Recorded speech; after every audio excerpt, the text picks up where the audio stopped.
We can now tell you more than 2,500 people showed up this weekend for Terre Haute's first Pride Festival. The Pride Center hosted it. June is Pride Month.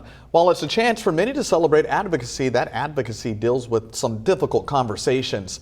The 2022 National Survey on LGBTQ youth mental health has come out with some alarming stats. The survey says 45% of LGBTQ youth have seriously considered suicide in the past year. Nearly 1 in 5 transgender and non-binary youth attempted suicide in the past year. News 10's Portia Williams is live in our newsroom. She shares how this impacts folks in the Wabash Valley. I spoke with a board member of the Pride Center. He says even with the success this past weekend, there's still a lot more work that needs to be done.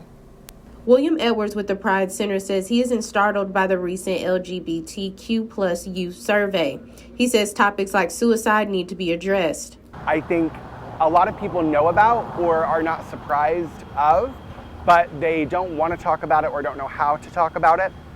And I think that's why things like the Pride Fest that we had are so crucial they're just crucial to the safety of LGBTQ+ people. Caitlin King identifies as transgender.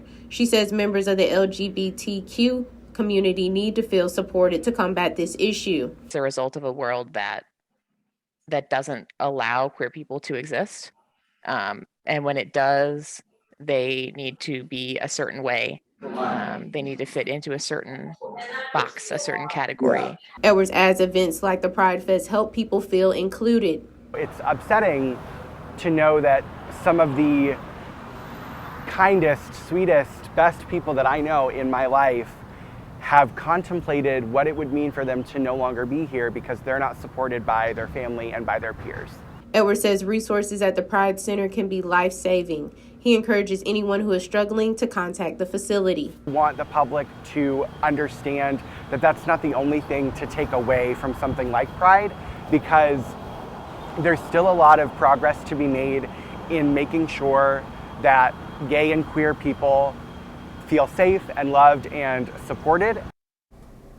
If you want to explore some resources, we've linked you to that info on our website. That's WTHI-TV.com. Reporting live in the newsroom, Portia Williams, News 10.